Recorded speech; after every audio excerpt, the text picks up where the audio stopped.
لە ناوبردنی سەرکردەکانی تێرۆریزم لە جیهاندا بە یەکێ لە کارە گرنگەکاندا دەنرێ، بەڵام وەک بەڵگەنەویستی لێ هاتووە و شیکەرە و پسپۆڕیش بەردەوام جەختی لێ دەکەنەوە کە لەو کردەی لە ناوبردنانە گرنگتر ئەوەیە دیاردەی تێرۆر لە ڕەگ و ڕیشەوە بنەبڕ بکرێت و سەرچاوەکانی بە زیندوو هێشتنەوەی تێرۆر وشک بکرێن و بەردەوامیش کار بکرێت لەسەر ڕێگەگرتنەوەی تێرۆریزم جارێکی تر سەر هەڵبداتەوە لەو ناوچانەی پێشتر تێرۆریستان کردبیانە مۆڵگەی خۆیان.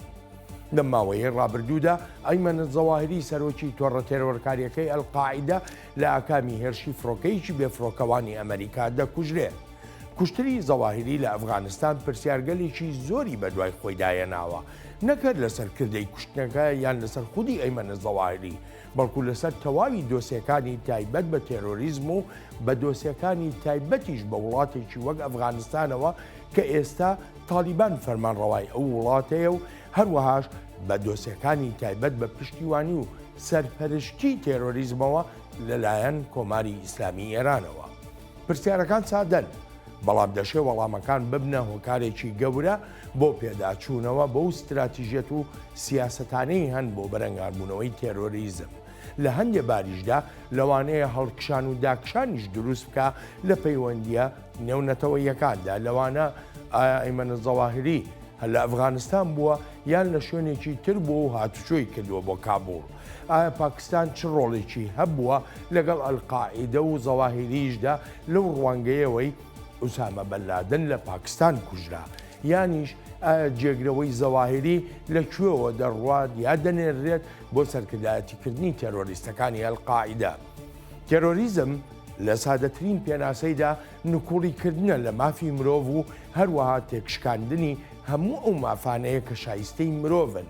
هەر بۆیەشە وەک دەگوترێ شەڕی دژی تێرۆریزم شەڕێکی بێمانە و بێئەنجامیش دەبێ ئەگەر هاوکات کار بۆ جێگیرکردنی مافی مرۆڤ نەکرێ کە بەلای زۆرێک لە پسپۆڕانەوە بەشێکی دانەبراوە بۆ چارەسەرکردنی هۆکارە سەرەکیەکانی دروستبوونی تێرۆریزم. لە چاوی واشنتنی ئەم هەفتەیەدا تاوتوێی پرسی تێرۆریزم و بەرەنگاربوونەوەی تێرۆریزم دەکەین و خۆش هاتنەوە بۆ چاوی واشنتن.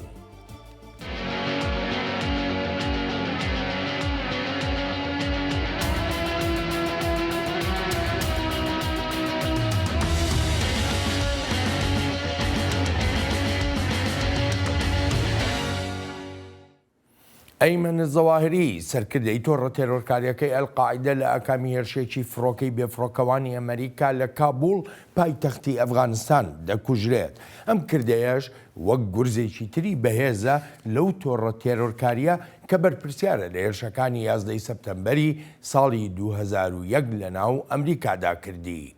And since the United States delivered justice to bin Laden 11 years ago, لەوەتای 11 ساڵ لەمەو بەرەوە کە دەدوەری سەپێنرا بەسەر بن لادندا زەواهری بووە ڕێبەری ئەلقاعیدە. لەو کاتەی خۆیشی شاردبووە و کاروباری لقەکانی ئەلقاعیدەی ڕێکدەخست لە سەرانسەری جیهاندا وەک دانانی ڕێنماییەکان و هەندان بۆ هێرشکردنە سەر بەرژەوەندیەکانی ئەمریکا. لەوەتای شەڕی جیهانی دژە تێرۆر دەستی پێکردووە ئەمریکا بەردەوام سووربوونی خۆی نیشانی هەموو جیهان دەدا بۆ بەرەنگاربوونەوەی تێرۆریزم لە هەر شوێنێکی جیهاندا بێت و هەموو کاتێکیش بە گونجاو دادەنێ بۆ بەرەنگاربوونەوەی تێرۆریزم. ئەمریکا بەردەوام سوور بوون و توانایی خۆی نیشان دەدات بۆ بەرگریکردن لە گەلی ئەمریکا دژی ئەوانەی دەیانەوێت زیانمان لێ بدەن. جارێکی تریش ڕوون و ئاشکرای دەکەینەوە گرنگ نییە کە چندێک دەخایەنێت، گرنگ نییە لەکوێ خۆت دەشاریتەوە. ئەگەر مەترسیت بۆ سەرگەلی ئێمە ئەوە ئەمریکا دەدۆزێتەوە و لەناوت دەبات. بەشێکی گەورەی استراتیژێتی ئەمریکا لە بەرەنگاربوونەوەی تێرۆریزمدا تەرخانە بۆ خۆ دوورگرتن لەوەی زیانی گیانی لە خەڵکی سیڤیل بکەوێت. وەک سەرۆکی ئەمریکا دەڵێ پلانەکانی بەرەنگاربوونەوە زۆر بەوردی دادەڕێژرێن. ئەم ئەرکە بەوردی بەرنامەی بۆ دانرا تا مەترسیەکانی زیانی گیانی خەڵکی سیڤیل تا ئەو پەڕی ڕادەکەم بکرێنەوە. بەر لە هەفتەیەک پاش ئەوەی ئاگدار کرامەوە ڕەوشێکی گونجاوە بڕیاری کۆتاییمدا و ئەرکەکەشمان سەرکەوتوانە جێبەجێ کرد. لە دوای هێرشەکانی 11 سەپتەمبەر بۆ سەر ئەمریکا واشنتن ڕێبەرایەتی هاوپەیمانێتی جیهانی دەکا بۆ لەناوبردنی تێرۆریزم و بنەبڕکردنی دیاردەکانی توندڕەوی لە پێناو جیهانێکی ئارام و ئاسایش و سەقامگیردا و بۆ ئەو مەبەستەش لە زۆر شوێنی جیهاندا قوربانیەکی زۆری داوە. The United States did not seek this war against terror. ئەمریکا هەوڵی نەداوە تا شەڕی دژی تیرۆر بەرپا بکات. تیرۆر خۆی هاتە لامان و بەرسفی ئێمەش لەسەر بنچینەی هەمان ئەو پرەنسیب و سووربوونە بووە کە نەوە لە دوایینەوە ئێمەیان پێگەیان تا خەڵکی بێتاوان بپارێزین، داکۆکی لەسەر بەخۆی بکەین و هەمیشە پارێزگاری لە مەشخەڵی ئازادی بکەین بۆ هەموو جیهان، چونکە ئەمانەش ڕاستیە مەزنەکانی وڵات و گەلی ئێمەن. هەر بۆیە هەرگیز تێک ناشکەین و هەرگیز خۆ بەدەستەوە نادەین و هەرگیزیش پاشەقشە ناکەین. ئەیمەن زەواهری لە ئەفغانستان دەکوژرێ لەو ماڵەی یەکێک لە وەزیرەکانی حکوومەتەکەی تالیبان بۆی دابین کرده بوو لە یەکێک لە گەڕەکە ناودارەکانی کابوڵدا. ئەمەش وەک چاودێر دەڵێن ئاماژەیەکە بەوەی هێشتاش ئەلقاعیدە لە ئەفغانستاندا جم و جۆڵی هەیە. زەواهری بەردەوام هەڕەشە و مەترسی بووە بۆ سەر ژیانی ئەمریکەکان و بۆ بەرژەوەندیەکان و ئاسایشی ئەمریکاش. وەک سەرۆک بایدن بەڕاشکاوانە گوتی ئێمە ڕێگە نادەین ئەفغانستان ببێتە شوێنێک بۆ داڵدەدانی تیرۆریستان کە لەوانەیە زیانەکانیان بگەێنە ناو خاکی وڵاتەکەمانەوە. ئێمە ئەو وابەستەیەمان بەجێگەیان ئەو کردێشمان کرد بەبێ هەبوونی هیچ سەربازێکی ئەمریکا لە ئەفغانستان و توانیمان داواکراوترین تیرۆریست بناسینەوە و شوێنەکەشی دەستنیشان بکەین و لە ناوی بەرین. لەگەڵ ئەوەشدا کە زانیاریەکان جەخت دەکەنەوە لەوەی ئەیمەن زەواهری لە ماڵێکدا کوژراوە کە خاوەنەکەی وەزیرێکی باڵادەستە لە حکوومەتەکەی تالیباندا. بەڵام تالیبان نکوڵی دەکات لەوەی هیچ ئاگاداریەکی هەبوو بێ کە زەواهری لە کابوڵ بووە. کابلکی پریومەسکۆنی کوور هەوایی بریتر سەرش هێرشێکی ئاسمانی کراوەتە سەر ماڵێک لە شاری کابوڵ. 2 ڕۆژ دواتر جۆ بایدن سەرۆکی ئەمریکا ڕایگەیان دکتۆر ئەیمەن ئەلزەواهیری کرابووە ئاماج. میرنیشینی ئیسلامی ئەفغانستان هیچ زانیاریەکی نییە سەبارەت بەوەی ئەلزەواهیری لە کابوڵ بوو بێت. سەرکردایەتی میرنیشینی ئیسلامی ئەفغانستان ڕێنمایی داوە بە دەستگاکانی هەواڵگیری و یاسایی بۆ لێکۆڵینەوەکردنێکی هەمەلایەن لە ڕەهەندی جۆرا و جۆری ئەو ڕووداوە. کوژرانی زەواهری بە مانای کۆتایی هێنان نییە بە ئایدۆلۆژیەتی ڕقوکینەی ئەلقاعیدە. جا ئەم ئایدۆلۆژیەتە لەژێر هەر ناوێکدا بێ هەموو ڕەخنە و هەموو لێپێچینەوەیەک و هەموو پرسیارێکیش ڕەت دەکاتەوە و سزای حەڵالکردنی خوێنی خاوەن پرسیاریشی لەسەردانراوە. بەرەنگاربوونەوەی ئەو جۆرە ڕێکخراوە تێرۆریست و تونڕەوانە و ڕزگارکردنی جیهان لەو ئایدۆلۆژیەتە وەک چاودێر دەڵێن ئەگەرچی لە ناوبردنی سەرکردەکانیان گرنگە، بەڵام لەوەش گرنگتر بنەبڕکردنی هۆکارە ڕاستەقینەکانی دروستبوونی هزری توندڕەویە. جا ئایا دەتوانرێ ئەمە بکرێ؟ لە چاوی واشنتۆنی ئەم هەفتەیەدا تاوتوێی ئەم پرسە و ژمارەیە پرسی تریش دەکەین. برادلی بۆمن سەرۆکی بەشی هێز و دەسەڵاتی لەشکری و سیاسی لە نێوەندی داکۆچیکردن لە دیموکراتیەکان میوانی ئەم هەفتەیەی چاوی واشنتنە. برادلی لە لێکۆڵینەوەکانیدا سەنگی خستۆتە سەر استراتیژیەت و سیاسەتی بەرگری ئەمریکا. ئەم میوانەی ئەم ڕۆمان پێشتر بۆ زیاتر لە 10 ساڵ ڕاوێژکاری ئاسایشی نیشتیمانی بووە لە سیناتی ئەمریکا و لە زانکۆکانی وەک ئەکادمیای لەشکری ئەمریکا، وەست پۆینت و زانکۆی جۆرج تاون وەک یاریدەدەری پرۆفیسۆر کاری کردووە و وانەکانیشی تایبەت بوون بە سیاسەت و استراتیژەتەکانی ئەمریکا. براد سەرەتا زۆر سوپاس بۆ ئامادەبوونت. با دەست بەجێ بچمە یەکەم پرسیاریشم بەڕای تۆ کوشتنی ئەلزەواهری جم و جۆڵەکانی ئەلقاعیدە سنوردار دەکات لە ئەفغانستان یا لە شوێنەکانی تری جیهانیشدا؟ Thank you for the opportunity to join you again, sir, and thank you for the question. I'm so glad that you're covering this important development. سپاس بۆ میوانداریەکەت و سپاس کە ڕووماڵی بابەتێکی ئاوا گرنگ دەکەیت. سەرەتا دەبێت بڵێم بەڕێبەرایەتیەکەی بایدن شایستەی ستایشکردنە بۆ ئەو هێرشەی کردی. بەڵام ئەوەش دەڵێم پاش بڕیارەکەی بایدن بۆ کشانەوە لە ئەفغانستان ئەم ڕەوشەی هێنایە ئاراوە. گرنگە ئەوەش بێتەوە بیری خەڵک کە ئەیمەن ئەلزەواهیری بەرپرسیار بوو لەو هێرشانەی لە کینیا و تەنزانیا کرانە سەر باڵۆزخانی ئەمریکا. بەرپرسیار بۆ لە هێرشکردنە سەر کەشتی USS کۆڵ و کوژرانی 17 سەربازی هێزی دەریایی ئەمریکا. بێ لەمانەش بەرپرسیاری دووەمیش بووە لە هێرشەکانی 11 سێپتەمبەری پاش بنلادن لە 2011دا کە بنلادن کوژرا بووە سەرکردەی ئەلقاعیدە. پێویستە ئاماژەش بۆ بکەم کە کاتێک لە مانگی هەشتی ڕابردوودا ئەمریکا لە ئەفغانستان کشایەوە ئەلزەواهیری بڕیاریدا لە گەڕێکێکی ناوداری کابوڵدا بژی و ڕێک لە ژێر فەرمانڕەوایەتی تالیباندا. جا ئەمە بۆ من ئاماژەیە بە پەیوەندی بەردەوامی نێوان تالیبان و ئەلقاعیدە. ئەو جۆرە سیاستەی کە بەکاردێنرێ بە تایبەتی بۆ بەرەنگاربوونەوەی تێرۆریزم و کوشتنی سەرکردەکانی تۆڕە تێرۆرکاریەکان، ینی بۆ نمونە سەرکردەیەکی وەکو ئەبوو مصعب زەرقاوی، ئەبوو بەکر بەغدادی، ئەوی تریان کە پێدەگوترا قوڕەیشی، ئوسامە بەنلادن، ئێستا زەواهیری، ئەمانە بەسە بۆ ئەوەی کە بگوترێ سیاسەتێکی گونجاوەیە بۆ بەرەنگاربوونەوەی تێرۆریزم. No, the short answer to your welcome question in my mind is no, it's not enough. نا وەڵامێکی کورد بۆ ئەم پرسیارە باشەت بەڕوانینی من نەخێرە و بەسیژ نییە، بەڵێ هەنگاوێکی پێویستە بەڵام بەس نییە. ئەگەر سیاسەتەکەمان هەر ئەوەندە بێت ناو بەناو ئەو جۆرە هێرشانە بکەین، ئەوە بەس نییە بۆ ڕاگررتنی ئەو هەڕەشە و مەترسیانی تیرۆریزم. لێرەدا پێویستە هەمومان ئەو پرسیارە بکەین. لەوەتەی ئەمریکا لە ئەفغانستان کشاوەتەوە کەی تر چۆتە ئەو وڵاتەوە؟ چی دەکەن؟ ئایا خەریکی مەشق و ڕاهێنان و کۆکردنەوەی دارایین؟ ئایا یەک هێرش لە 11 مانگدا مەترسیەکانی تیرۆریزمی پێڕادەگیرێت؟ ئێستا کاتێک ئەو دیمەنانەی هێرشکردنە سەر وڵاتەکەمان دەبینین کە هەزارانی خەڵکی بێتاوانی تێدا کوژان، پێمان دەڵێن دەبێت فشارەکانمان لەوێ لەسەر تیرۆریستان بن تا لێرە نەمان کوژن. بەڵێ ئەوە باشە کە ئەو هێرشەکرا، ئەوە باشە کە بەغدادی لەناوبرا، ئەوە باشە زەواهیری و بنلادن کوژان. بەڵام هەمیشە ئەوانە جێگرەوەیان هەیە، هەرچەندە قورسە یەکێک ببێتە جێگرەوەی زەواهیری کە خاوەنی دەیان ساڵی ئەزمونەکانی تیرۆریزمە. هەر بۆیە پێویستە سەنگی بخێنە سەر ئەو میکانیزمانی کە ڕێگەکان دەبڕن لەو کەسەی دوای زەواهیری دێت تا نەتوانێت لەو شوێنانەدا ئەو جۆرە کارانە بکات لەگەڵ ڕەچاوکردنی ئەو جیاوازیانی هەن لە نێوان سیستەمێکی خلافەت و ڕێکخراوێکی تیرۆریستی و ئایدۆلۆژیەتێکی تیرۆریستیدا. وەک دەزانین ئەوانە جیاوازن لە یەکتری. And a terrorist ideology, and these three things are all different, as we know. باشە برا دەگەر هاتبەوە ئەمریکا لە ئەفغانستان بمایەتەوە چ شتێک دەگۆڕا؟ Yes. No, I mean, I published multiple pieces, including two with H.R. McMaster in the Wall Street Journal. بەڵێ دەزانی لە چەند وتارێکمدا پێکەوە لەگەڵ H.R. McMaster بۆ Wall Street Journal ئاگاهیم داوە سەبارەت بەوەی چی ڕوودەدات و بە هەردوو بەڕێوەبەریاتەکەی ترامپ و بایدنی شموتووە کە بە چ شێوەیەک دەتوانین خۆمان لەو کارەساتە دوور بخەینەوە. بۆ ماوەی 20 ساڵ ڕێگەمان گرت لە ڕوودانی هێرشێکی هاوشێوەی 11 سپتەمبەر. لەو 20 ساڵدا پشتیوانێکی گەورەی هێزە ئاسایشەکانی ئەفغانستانمان کرد و زیانێکی زۆر ژیانیمان هەبوو کە زیاتر بۆ لە تەواوی زیانە گیانەکانی هاوپەیمانەکانمان. بەڵام بڕیاری کشانەوەماندا بەبێ ڕەچاوکردنی ئەو ڕەوشەی کە هەیە. لێرەدا ئەوەی لە هەموو شتێک زیاتر بێزاری کردن بەڕاستی لێدوانێکی بایدن بوو لە مانگی 8 ساڵی 2021دا دەڵێت چ بەرژەوەندێکمان هەیە لە ئەفغانستاندا کە ئەلقاعیدە نەما بێت. جا ئەمە سەرۆک بایدن وهایود لە کاتێکدا ئەلقاعیدە لە ناو نەچوو بوو. بەپێ ڕێکەوتنەکەی ساڵی 2020 نێوان بەڕێوەبەریاتەکەی ترامپ و تالیبان دەبوایە تالیبان و ئەلقاعیدە پەیوەندیان نەمایە. بەڵام بە پێچەوانەوە ئەلقاعیدە یارمەتی تالیبانی دەدا بۆ دەست بەسەراگرتنەوەی ئەفغانستان.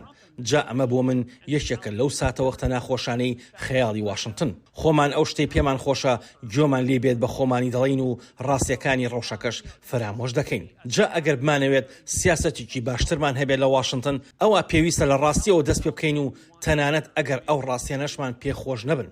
جا ئەمە ڕاستیەکە تالیبان لە پێش هێرشەکانی 11 سپتەمبەرەوە داڵدەی ئەلقاعیدەی داوە.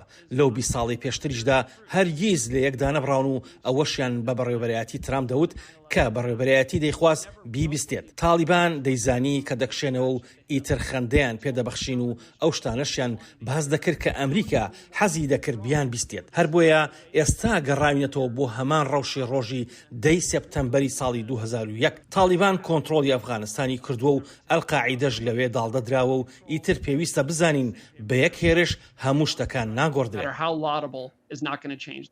بەڵام براد ئەمە نەگەرتۆ بەتەنیانی زۆرێک لە شیکەرەوە هەمیشە کاتێک کە دێتە سەر دۆسەی ئەلقاعیدە جەخت لە ئەفغانستان و لە مەسەلەی کشانەوەی ئەمریکا دەکرێت لە ئەفغانستانە.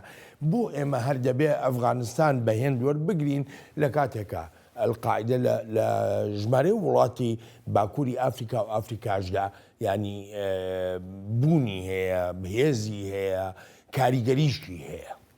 It's such a great point. ئەمە خاڵێکی زۆر گرنگە و بە تەواوەتیش هاوڕاتم کاتێک سەنگی دەخینە سەر ئەفغانستان و پاکستان چونکە بنکەی زەواهری لەوێ بوو و دواتریش لە کابڵ کوژراوە. لە هەمان کاتدا هەموو ئەو سەرنجانی باسییان دەکەم عێراق و سووریا و وڵاتانی ئەفریکاش دەگرێتەوە. پێمان باش بێدیان نا خەڵکێک هەن دەیانەوێت مان کوژن، هەر بۆیە پێویستە بەردەوام فشاریان لەسەر بێت تا دەستیان ڕانەگات پێمان و پیلان بیجێڕن بۆ هێرشکردنە سەرمان. لەو ماوەی ڕابردوودا نێوەندەکەمان بۆ داکۆچیکردن لە دیموکراتیەکان کۆنفرانسێکی بەڕێوە برد بۆ کتێبەکەی مایکل گۆردن سەبارەت بە کۆتایی هێنان بوو بە خەلافەتەکەی داعش. ژەنراڵ مەکفۆڵد کە دەشێت زۆرێک لە بینەران بیناسن چکە لە سەرکردایەتی شەڕی دژی خەلافەتی داعشدا بوو. هەروەها میشێل فۆرنۆ کاربەدەستی وەزارەتی دەرەوەی ئەمریکا بەشدار بوون تیاندا. لەو کۆنفرانسەدا یەکێک لەو بابەتانی باسمان کرد ئەوە بوو بۆچی لە ئەفغانستان شکستمان هێنا، چکە دەرفەت هەبوو تالیبان بنکەی لە پاکستان هەبێت، بەڵام لە عێراق و لە سووریادا بڕیارەکە بەو شێوەیە بوو کە بەڵێ شەڕی دژی داعش دەکەین لە عێراقدا و ڕێگەش نادەین سووریا ببێتە مۆڵگەی داعش، چونکە دەمانزانی ئەگەر کارێکی لەو شێوەیە بکەین شکست دەهێنین. کاتێکی شوینە ئەوێ و هاوبەشەکانی خۆمانمان ناسی کە قوربانیکی زۆریان داوە لە پێناو ڕێبازی هاوبەشماندا، هەڵبەت بەهۆی یارمەتی و کۆمەکەکانی ئێمەوە و ئازایەتی قوربانیدانی هاوبەشە کوردەکانمان لەسەر زەوی شکست هێنرا بە خەلافەتەکەی داعش. جا ئەمەش پەیوەندی پێچەوانەکەیە لە نێوان شوێنی داڵدەدان لە پاکستان و ئەو شوێنەی داڵدەدانی ئێمە ڕێگەمان پێنەدا لە سووریادا دروست بێت. بێگومان لەم ئەزمونەوە وانەی باشتر فێربووین بۆ ئایندە و دەژڵێم ئەوە وانە گەورەکەیە کە دەبێت فێری ببین.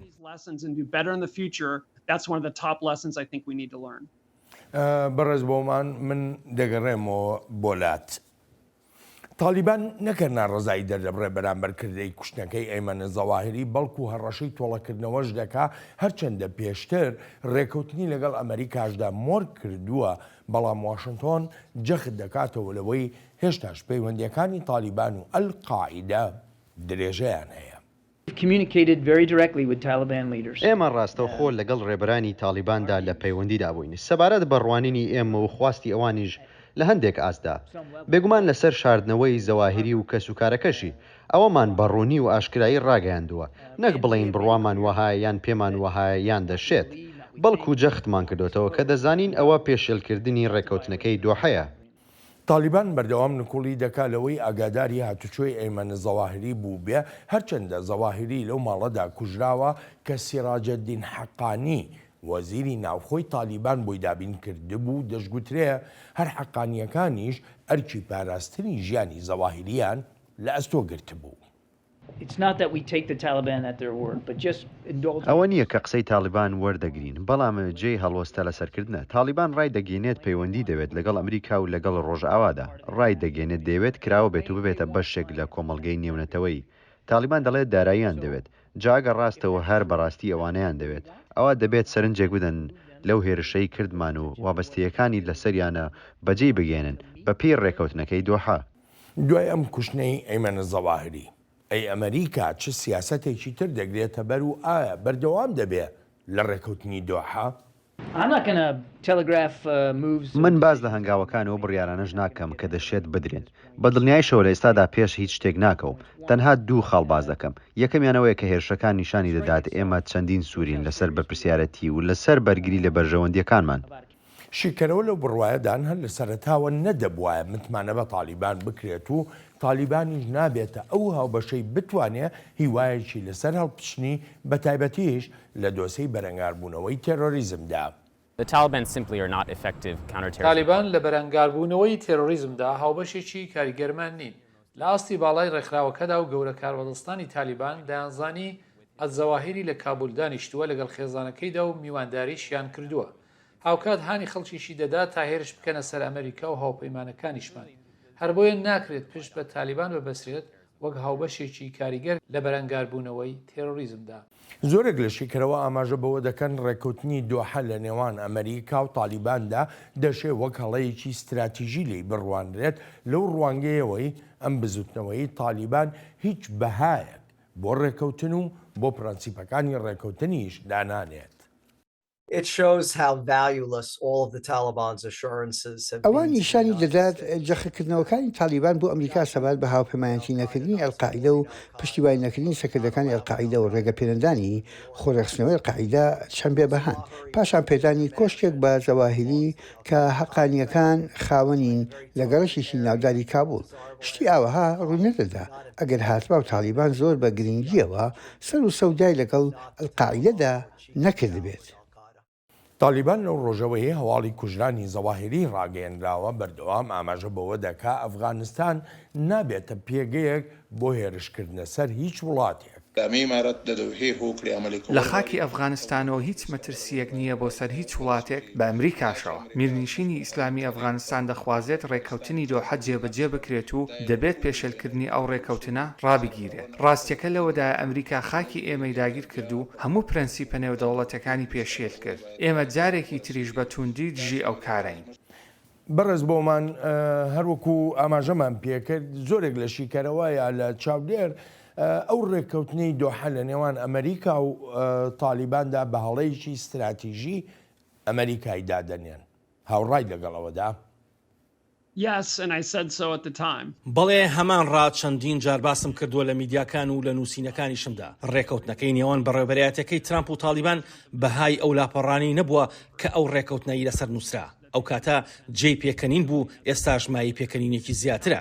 ئەگەر بەشی دووەمی ئەو ڕێکەوتنە بخوێنیتەوە دەردەکەوێت تالیبان نەیویستووە دڵنیایی بدات بۆ جێبەجێکردنی ئەو ڕێکەوتنە. وەک پێشتریش باسم کرد تالیبان هەرگیز نەیویستووە خۆی لە ئەلقاعیدەدا ببڕێت و لە ئایندەشدا شتی وەها ناکات. بە هەر شێوەیەکیش لێکدانەوەی بۆ پەیوەندیەکانی نێوان ئەو دوو لایەنە بکرێت ئەو ڕاستیە بەڕوونی دەردەکەوێت.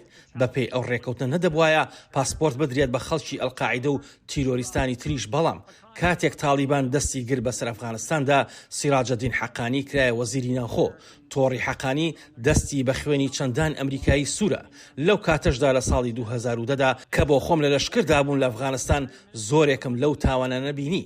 جا لەگەڵ کاروبارەکانی تریدا وەزارەتی ناوخۆی ئەفغانستان پێدانی پاسپۆرت بوو. جا پێویستە ئەو پرسیارە لە تالیبان بکرێت ئایا وەزارەتەکەی حەقانی چەند پاسپۆرتی داوەتە ئەو کەسانی کە نەمان دەویست بە ناوی سەفەرکردنەوە بچنە وڵاتانی جیهانەوە. ئێستاش ئەگەر بینەرانی ئەم بەرنامەی بڵێن کەواتە شکستەکە هەر بەڕێوەبەرایەتەکەی ترامپ دەگرێتەوە لە وەڵامدا دەڵێم نا بەڵکو بەڕێوەبەرایەتەکەی ئۆباما و ترامپ و بایدن دەگرێتەوە. ئەویش کە وەهام لێ دەکات ئاوەها ڕاشکاوە بڵێم ئەوەیە کە هیوایەکەم هەیە تا لە هەڵەکانی پێشی خۆمانەوە فێر ببین و ئەو هەڵانە لە شوێنەکانی تری وەک عێراق و سووریادا دووبارە نەکەینەوە.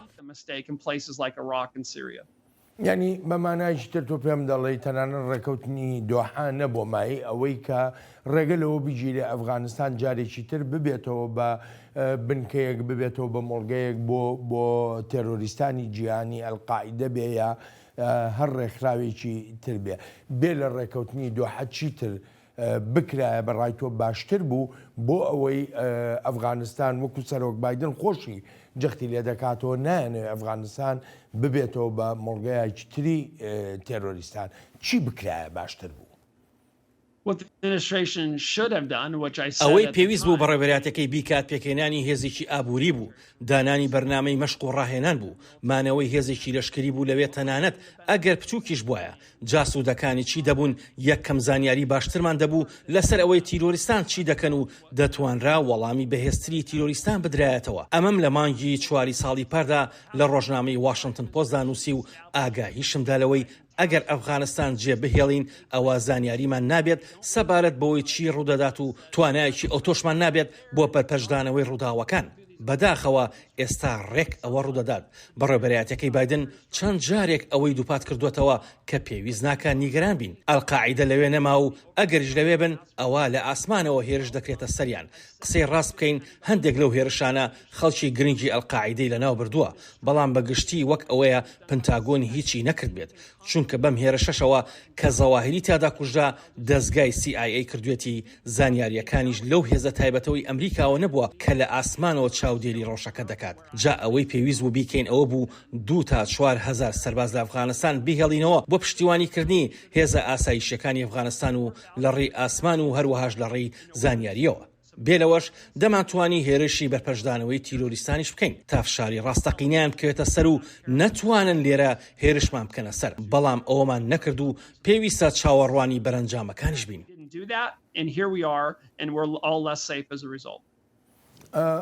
باشە بەڕێز بۆمان لەم ڕەوشە ئاڵۆزەی ئێستەی جیهاندا تۆ رووسیا و ئۆکراینت هەیە، چین و تایوان، بەرنامەی ناوچی ئێران و کێشەکانی ئێران لە ناوچەکەدا چۆن دەتوانرێ کارێکی وەها بکرێت کە تالیبان کە ئێستا فەرمانڕەوای ئەفغانستانن ڕێگە نەدەن وڵاتەکەیان ببێتە بنکەیەک بۆ تێرۆریستان. پرسیارەکەتم بەدڵە لەو بڕوایەدام لەو ماوەی ڕابردوودا ئەمریکا و هاوپەیمانەکانمان و هاوبەشەکانیشمان لە جیهاندا سەریان قاڵە بەو ڕووداوانەوە وەک ئەوەی تەنگەی تەیوان و هەمووان چاودێری ئەو ڕووداوە نەخوازراوانی ئۆکرانیا دەکەن پاش ئەو هێرشەی رووسیا کردوێتی کە هیچ بیانوە کەڵ ناگرێت. بەڵێ کێشە و ئاڵۆزیەکان زۆرن و پێویستیان بە ڕیزبەندێکی ورد هەیە، بەڵام کاتێک بابەتەکە دێتە سەر بڕیارێکی کارەساتاوی ئەمریکا هاوشێوەی بڕیارەکەی مانگی هەشتی ڕابردوو هەرتەنها کاریگەری ناوخۆیی نابێت بەڵکو وەک نردنی پەیامێکیشە بۆ سەرانسەری جیهان و وەهاشی کرد و دوژمن و نارەکانیشمان هەڵوێستەیەک بکەن و بڵێن ئەها گومان هەیە لەوەی ئەمریکا بتوانێت بەرگری لە بەرژەوەندەکانی خۆشی بکات. تەنانەت هاوپەیمانەکانیشمان کەوتنە بیرکردنەوە لەوەی ئایا واشنگتن هاوپەیمانێکی متمانە پێکراوە لە کاتێکدا پاشەکشە دەکات لەوەی دەیوت دەیکات. شتێکی سەیریش هەیە لێرەدا هەرتەنها 6 مانگێک پاش کشانەوەی ئەمریکا لە ئەفغانستان رووسیا هێرش دەکاتە سەر ئۆکرانیا. هەرچەندە دەگوترێت هیچ پەیوەندێکیان بە یەکترەوە نییە، بەڵام خۆ ناتوانرێت نکۆڵی لەوە بکرێت کە ڤلادیمیر پوتین ئەم بەڕێوەبەرایەتی ئەمریکای بەلاواز داناوە بۆیە ئەو هێرشەی کردووە. هەر بۆیە بە پێویستی دەزانم بڵێم بڕیاردانی خراپ کاریگەری نەرێنی دەبێت لەسەر ئاستی جیهان.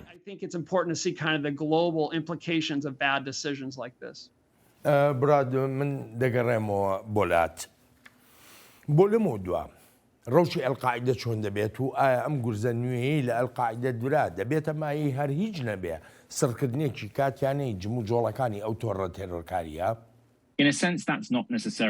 جا ئەمە بۆ مانایە دێت کە مەرج نییە گۆڕانکاریەکی بنەڕەتی بێنێت ئاراوە لە کردەکانی ئەلقاعیدەدا لە جیهاندا، بەڵام لەو ڕوانگەی ئەلقاعیدە ببێتە خاوەن سەرکردایەتێکی نێوەندی و سەرۆکاری هێرشە تیرۆریەکان بکات لە سەرانسەری جیهاندا باشکرای ئەمە کاریگەری دەبێت.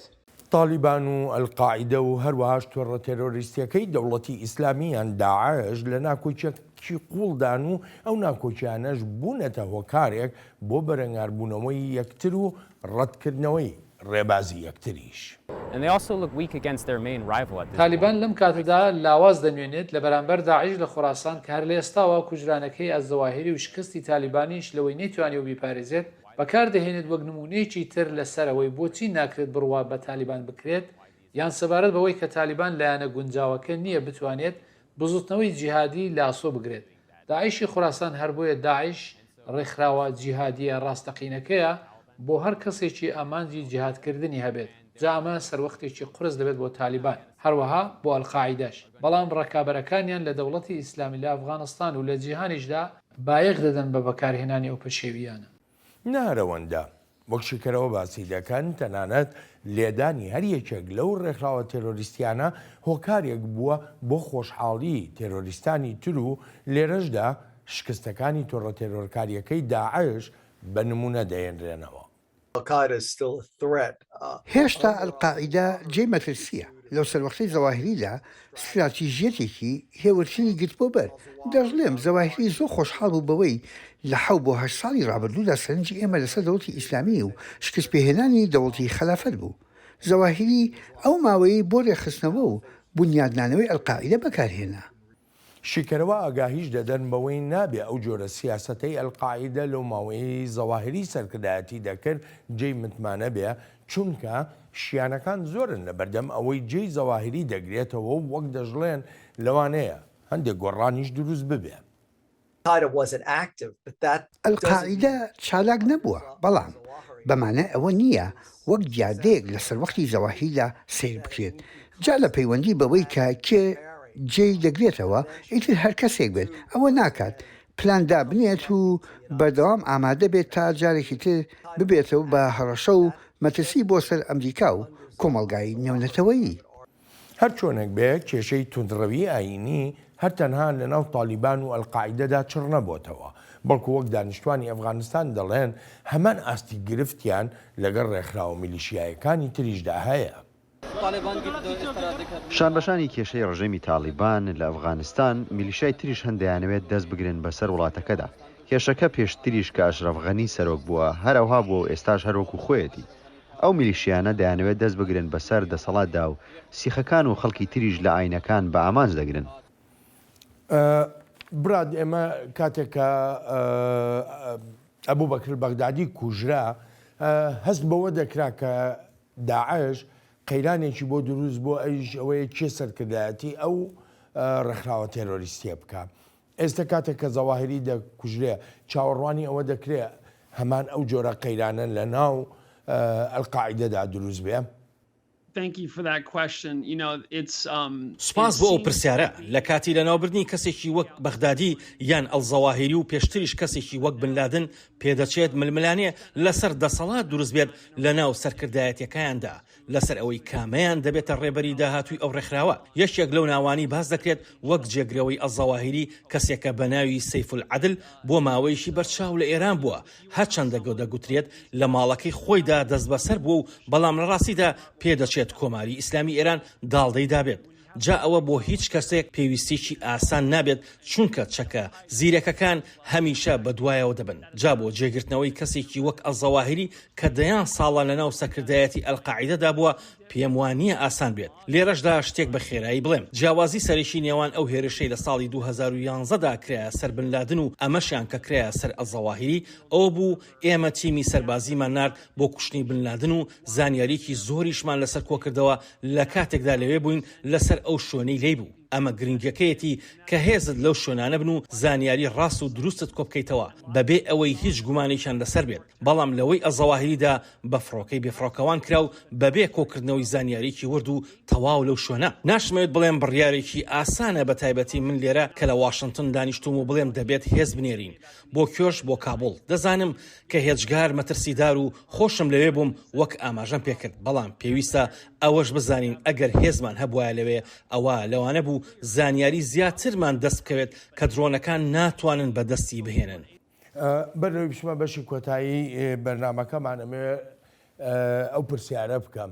جێگرەوەی زەواهری بەڕای تۆ لە ئێرانەوە ئەچێتە ئەفغانستان و سەرکردایەتی ئەلقاعیداکە یان لە پاکستانەوە؟ نازانم جێگراوەکەی ئەڵزەواهری لەکوێ ئێستا، بەڵام پێشتر وەک باسم کرد لە ئێران داڵدەدرا بوو. ئێستا نازانم لەکوێ داڵدەدراوە، ئەویان نازانم، وەلێ دەزانم کە سەیف العەدل دەخوازێت جێی ئەڵزەواهری بگرێتەوە. بۆ ئەمایان پێویستە چاوەڕوان بین تا بزانین دەچێتە ئەو جێگەیەوە یان نا. زۆر گرنگە بە ڕێبەرایەتەکەی بایدن فشار بخەنە سەر سەیف العەدل تا هەر هیچ نەبێت زیاتر بیر لەوە بکاتەوە کە درۆنەکان هێرشی دەکەنە سەر نەک ئەوەی خەریکی پلاندانان بێت بۆ هێرشکردنە سەر ئێمە. ئێران چ ڕۆڵێکی هەیە ینی بە تایبەتی لەگەڵ ئەلقاعیدەدا؟ هەروەها پاکستانیش ینی ئەم دوو وڵاتە کۆمەڵێ پرسیار هەیە لەسەریان. پاکستان بە تایبەتی کە ئوسامە بنلادنیش لەوێ کوژرا. ئەوە پرسیارێکی زۆر باشە. پێم وایە یەکەم شتی کە پێویستە لە بیرمان بێت لە پەیوەندی بە ئێرانەوە ئەوەیە هەرچەندە ڕژێمێکی شیعە ئاینزایە بەڵام کۆماری ئیسلامی ئێران هەمیشە خۆشحاڵە بەکارکردن لەگەڵ ڕێکخراوە سوننە ئاینزاکانی ئیسلامدا چونکە دەرفەتیان بۆ دەڕەخسێنێت بۆ بەڕەنگاربوونەوەی ئەمریکا و هاوپەیمان و هاوبەشەکانی ئەمریکا و هەروەهاش بۆ کوشتنی ئیسرائیلەکان. ڕێک ئەوەی بینیمان لە کەرتی غەزە لە ڕێی ڕێکخراوی جیهادی ئیسلامی فەڵەستینەکانەوە دژ بە ئیسرائیل، هەمان شتیش لە ڕێی جموجۆڵەکانی ئێرانەوە دەبینین لە ئەفغانستاندا. جا بەڵێ ئێران کار لەگەڵ ئەو جۆرە ڕێکخراوانەدا دەکات تەنانەت ئەگەر هەمان ڕوانینی ئاینیشی نەبێت لەگەڵیاندا، ئەگەر بزانێت نانەوەی ئاژاوی بۆ دەڕەخسێنێت لە ناوچەکەدا و هەروەهاش لە بەرژەوەندی سیاسەتەکانی ئێرانە. لە پەیوەندی بە پاکستانەوە زۆر کەس لە ئەمریکا وەک من بە دۆست و دوژمن ناودێریان دەکەن. لەسەرێکەوە خەڵکێکی خاوەن بڕوان و کەسانێکیان هەیە خاوەنی توانایشی باڵان لە بواری لەشکریدا و پێکەوە بۆ چەندان ساڵ کارمان کردووە. خەڵکیەکەن دژی تیرۆریزمن و بەهۆی تیرۆریزمەوە دووچاری مەینەتی بوونەتەوە و خەڵکێکیشان لێ کوژراوە. بەڵام لە هەمان کاتیشدا ڕاستێک هەیە تالیبان بۆ ماوەیەکی زۆر لە پاکستان داڵدەدراوە ئەو داڵدەدانەش ڕێگەپێدانی ئیسلام ئابادی لەگەڵدا بووە بێلەوەی بنلادن لەکوێ خۆی حەشاردا بوو بنلادن لە ئاپۆت ئاباد بوو ئەو شوێنە شارۆچکەیەکە کە لەشکری پاکستان هەرچیەک ڕووبدات تایدا دەیزانێت هەر بۆیە بڕوانینی من ئەستەمە بگوترێت هەر هیچ نەبێت بەشێکی حکومت نەیدەزانی بنلادن لەو شوێنە بووە هەروەک چۆن ئەستەمە بگوترێت تالیبان ئاگادار نەبووە زەواهیری لە کابڵ بووە جا ئەمە پێمان دەڵێت نەدەبوایە لە 20 ساڵ لەمەوبەرەوە ئەوەمان لەبارەی تالیبانەوە بزانی باە بەڵکو هەر هیچ نەبێت دەبوایە لەبارەی بەشێکی حکومەتی پاکستانیشەوە بمانزانی باە.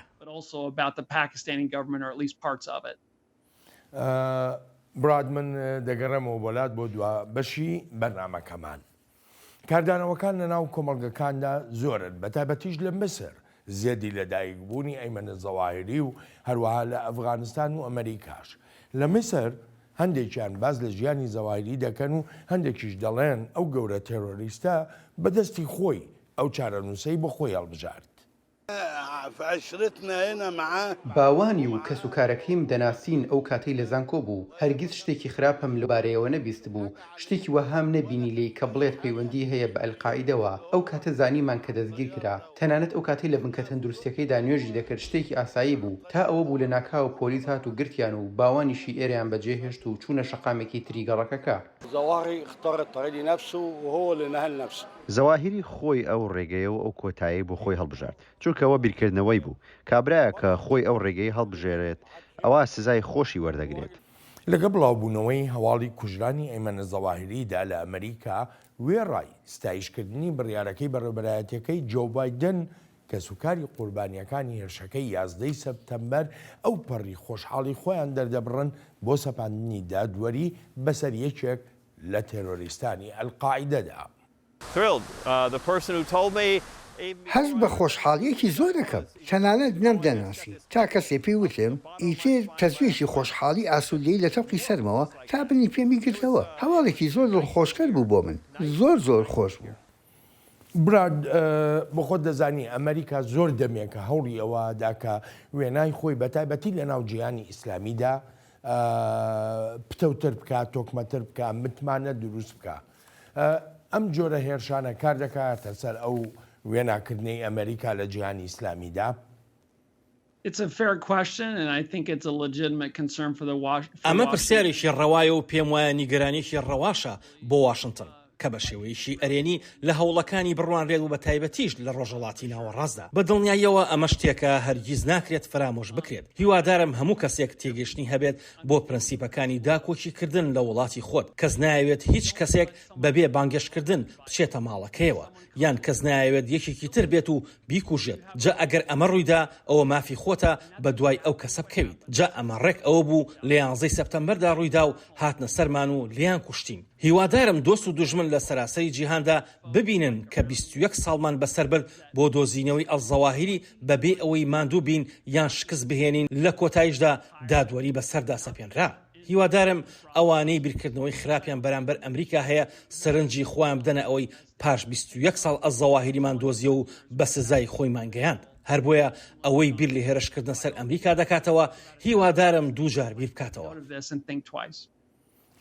دو پرسیارم لەم بەرنامەیەدا بۆ خۆت دەزانی ڕووک و پێشتری ژامەژەمان پێکرد ناکۆکی هەیە بۆ نمونە لە نێوان ڕێکخراوە تێرۆریستەکەی دەوڵەتی ئیسلامی و هەروەها ڕێکخراوی ئەلقاعیدەدا ئەم جۆرە ناکۆچیانە لە نێوان ئەو تێرۆریستانەدا ئەگاتە ئەوەی کە شەڕ لە نێوانیاندا ڕووبدا لایەکیان ببڕێنێتەوە. پرسیارێکی زۆر باشە زۆرێک لەو وڵات و شوێن و ناوچانەی کە سەیریان دەکەم و دەشێت بکرێنە شوێنی داڵدەدانی تیرۆریستان وەک بینەرانیش دەزانن هەرتەنها یەک ڕێکخراوی تیرۆریستی لێ نییە بەڵکو چەند ڕێکخراویشی لێ هەیە و هەر یەکەشیان بە شوێن سەرچاوەی دارایی و سەرچاوەی تردا دەگەڕێن و جیاوازی ڕوانین و ئایدۆلۆژیش هەیە لە نێوانیاندا ئەمە بۆ ئەفغانستانیش ڕاستە تالیبان هەیە داعشی خۆراسان هەیە تۆڕی حەقانی هەیە لایانی تریش زۆرن لە سووریاش بە هەمان شێوە هەڵبەتە ئەمەش دۆسیەکەی زیاتر ئالۆز کردووە پێویستە واشنگتن سیاسەتێکی نەرم بەکاربهێنێت چونکە ئێمە وەک پێویستی گەیشتنمان هەیە بۆ بەشێکی ئەو ناوچانە 20 ساڵ لە ئەفغانستان بووین و ئێستا لەوێ نەماوین هەر بۆیە زۆر گرنگە هاوپەیمان و هاوبەشەکانمان هەبن لەو ناوچانەدا کە تێگەشتیان هەیە لەباری ناوچەکانەوە و گوێیان لێ بگرین و کاریان لەگەڵدا بکەین بۆ دڵنیابوون لە بەرژەوەندی هاوبەشەکانمان ئێمە ئەگەر بەو سیاسەتەوە لەگەڵ هاوپەیمان و هاوبەشەکانماندا کار بکەین ئەوە سەردەکەوین و ئەگەریش بەخۆ زلزانیەوە کار بکەین و وەها بزانین هەموو شتێک دەزانین ئەوە ئەنجامی پێچەوانی خراپی دەبێت.